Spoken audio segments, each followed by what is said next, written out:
एक गुरु के आश्रम में रहकर कई छात्र शिक्षा लेते थे। शिष्यों ने एक दिन गुरु से प्रश्न किया, धन, कुटुंब और धर्म में से कौन सबसे सच्चा सहायक है। गुरु ने उत्तर में एक कथा सुनानी आरंभ की। एक व्यक्ति के 3 मित्र थे। तीनों में से एक उसे बहुत ज्यादा प्रिय था। वह उस मित्र से प्रतिदिन मिलता, कहीं जाना हो तो उसके ही साथ जाता। दूसरे मित्र से उसकी मित्रता मध्यम श्रेणी की थी। उससे वह 2-4 दिनों में मिलता, सुख दुख की बातें भी होती। तीसरे मित्र के साथ रिश्ता इनसे कम करीब का था। उससे वह 2-3 महीने में ही मिल पाता। किसी भी निर्णय में इस मित्र को साथ रखने की जरूरत नहीं समझता, पर मित्रता बनी हुई थी। एक बार उस व्यक्ति से अनजाने में एक चूक हो गई। चूक ऐसी थी कि यदि उसका पक्ष सही तरीके से नहीं रखा गया तो उसे राजदंड भी मिल सकता था। उस व्यक्ति की राजदरबार में बुलाहट हुई। घबराकर उसने सबसे करीबी मित्र से राजदरबार में साथ चलने और उसे अपना पक्ष रखकर दंड से मुक्ति दिलाने में सहयोग मांगा। पहले मित्र ने सारी बात सुनी और फिर चलने से मना कर दिया, क्योंकि वह स्वयं व्यापारी था और राजा की दृष्टि में नहीं आना चाहता था। अब उसने दूसरे मित्र से चलने का अनुरोध किया।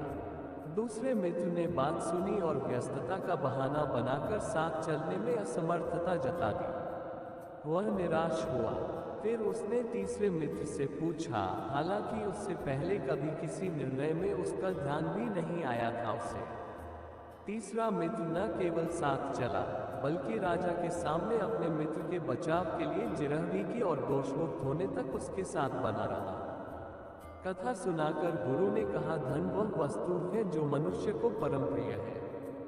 मनुष्य उसे हर सुख दुख का साथी समझने की भूल करता है, किंतु मृत्यु के बाद वह किसी काम का नहीं, जैसे पहले मित्र ने संकट में साथ छोड़ दिया। कुटुंब यथासंभव सहायक होते हैं, किंतु वे भी तभी तक साथ हैं जब तक शरीर है।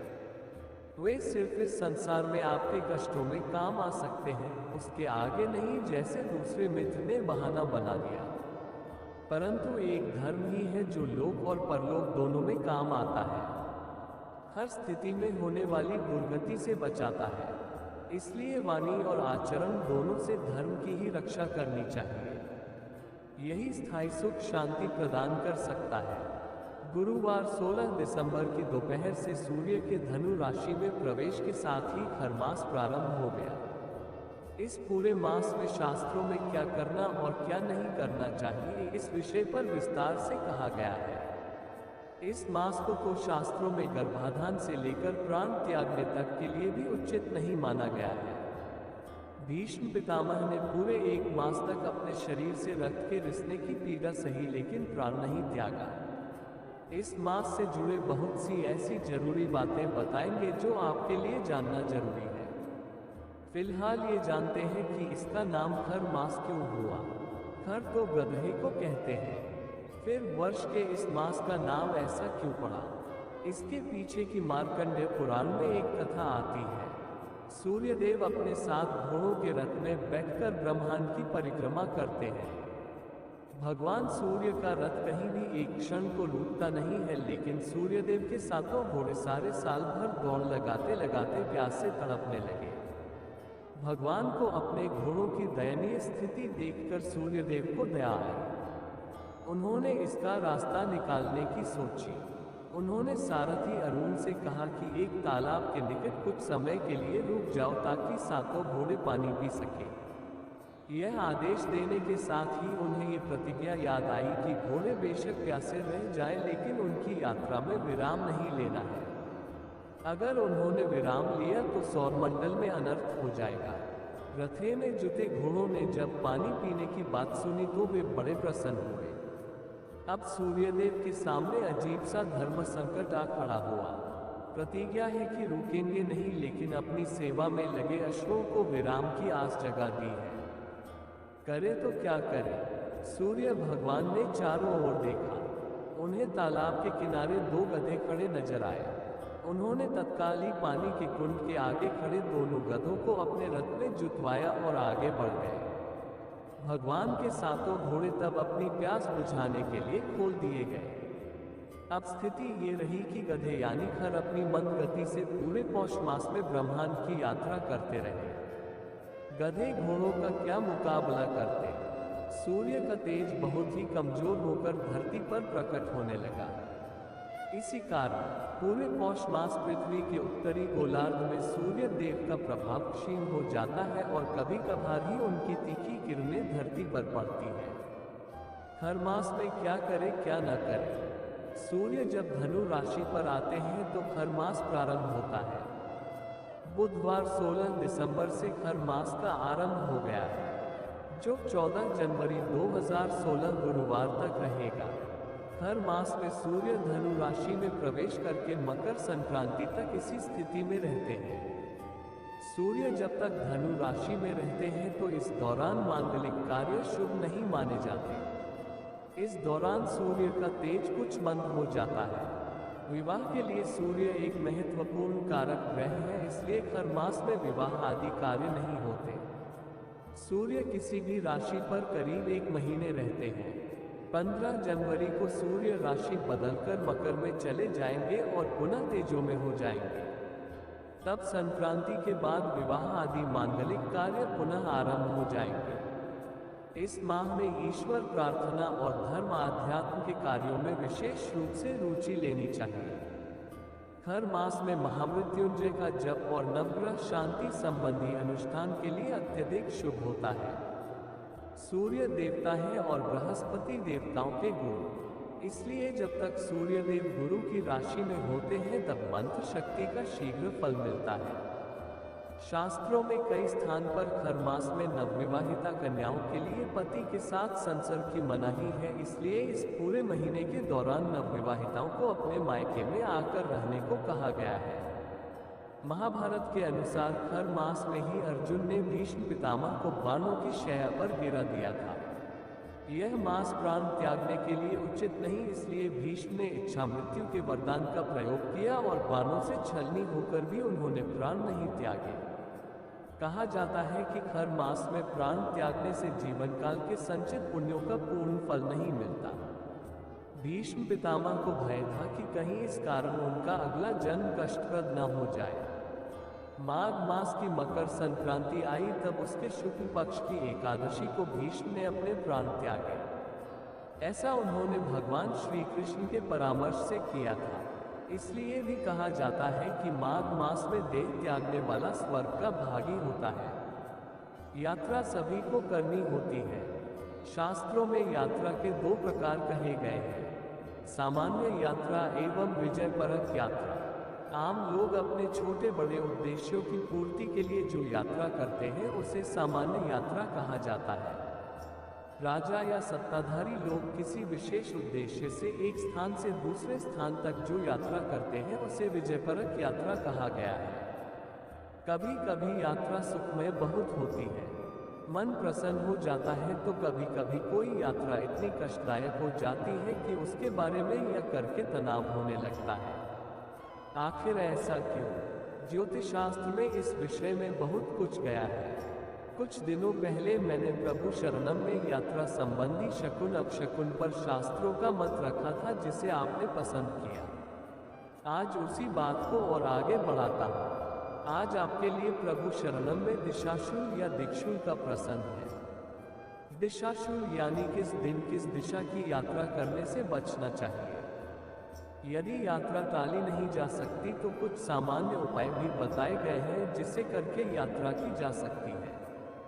यदि दिक्शूल में भी यात्रा करनी बहुत आवश्यक हो तो एक आम टोटका है कि लोग अपना कोई वस्त्र या एक बैग आदि यात्रा से एक दिन पूर्व किसी पड़ोसी के घर रख देते हैं। यात्रा पर निकलते समय उस कपड़े को ले लेते हैं। इससे यात्रा को एक दिन पूर्व आरंभ मान लिया जाता है।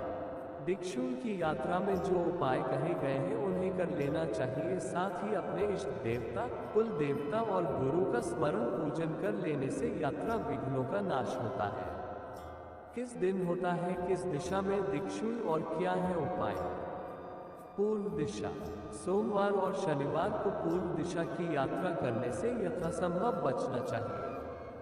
साथ ही ज्येष्ठा नक्षत्र में भी पूर्व दिशा की यात्रा को दिशाशूल यानी वर्जित माना जाता है। विजय की अभिलाषा से यात्रा करने वाले बुद्धिमान जन इन दिशाशूलों का मान रखे, ऐसा शास्त्रों में कहा गया है। इसके अलावा प्रतिपदा यानी किसी भी पक्ष की प्रथम तिथि को पूर्व दिशा की यात्रा से भी बचना चाहिए। जैसे अमावस्या या पूर्णिमा के बाद आने वाली तिथि प्रतिपदा हुई, इस दिन पूर्व में यात्रा दिक्शूल होती है। उपाय: सोमवार को दर्पण देखकर या पुष्प खाकर और शनिवार को अदरक, उड़द या तिल खाकर घर से बाहर निकले। इससे पहले 5 कदम उल्टे पैर चले। पश्चिम दिशा: रविवार और शुक्रवार को पश्चिम दिशा की यात्रा वर्जित मानी गई है। इस दिन पश्चिम दिशा में दिशाशूल रहता है। रोहिणी नक्षत्र में भी पश्चिमी दिशा की यात्रा दिक्शूल होती है। किसी भी पक्ष की षष्ठी तिथि को भी पश्चिम दिशा की यात्रा दिक्शूल होती है। उपाय: रविवार को दलिया, घी या पान खाकर और शुक्रवार को जौ या राई खाकर घर से बाहर निकले। इससे पहले 5 कदम पीछे चले। उत्तर दिशा: मंगलवार और बुधवार को उत्तर दिशा की यात्रा वर्जित मानी गई है। इस दिन उत्तर दिशा में दिशाशूल माना गया है। उत्तरा फाल्गुनी नक्षत्र में व किसी पक्ष की द्वितीय तिथि को भी उत्तर दिशा की यात्रा से बचने का प्रयास करना चाहिए। उपाय: मंगलवार को गुड़ खाकर और बुधवार को तिल, धनिया खाकर घर से बाहर निकले। इससे पहले 5 कदम पीछे चले। गुरुवार को दक्षिण दिशा की यात्रा वर्जित मानी गई है। इस दिन दक्षिण दिशा में दिशाशूल माना जाता है। इसके अलावा पूर्वाभाद्र नक्षत्र एवं किसी पक्ष की पंचमी तिथि को भी दक्षिण दिशा की यात्रा दिक्शूल होती है। उपाय: गुरुवार को दही यानी दही खाकर घर से बाहर निकलना चाहिए। यदि उसमें जीरा डाल ले तो और अच्छा। यात्रा की दिशा में बढ़ने से पहले 5 कदम पीछे चलना चाहिए। दक्षिण पूर्व दिशा या आग्नेय दिशा: सोमवार और गुरुवार को दक्षिण पूर्व जिसे आग्नेय दिशा की यात्रा वर्जित मानी गई है। इस दिन इस दिशा में दिशाशूल रहता है। उपाय: सोमवार को दर्पण देखकर, गुरुवार को दही या जीरा खाकर घर से बाहर निकले। इससे पहले 5 कदम पीछे चले। नैऋत्य दिशा: रविवार और शुक्रवार को दक्षिण पश्चिम नैऋत्य दिशा की यात्रा वर्जित मानी गई है। इस दिन इस दिशा में दिशाशूल रहता है। चतुर्थी तिथि को नैऋत्य दिशा में यात्रा दिक्शूल होती है। उपाय: रविवार को दलिया और घी खाकर और शुक्रवार को जौ खाकर घर से बाहर निकले। इससे पहले 5 कदम पीछे चले। वायव्य दिशा: मंगलवार को उत्तर पश्चिम वायव्य दिशा की यात्रा वर्जित मानी गई है। इस दिन इस दिशा में दिशाशूल रहता है। सप्तमी तिथि को वायव्य दिशा में दिक्शूल माना गया है।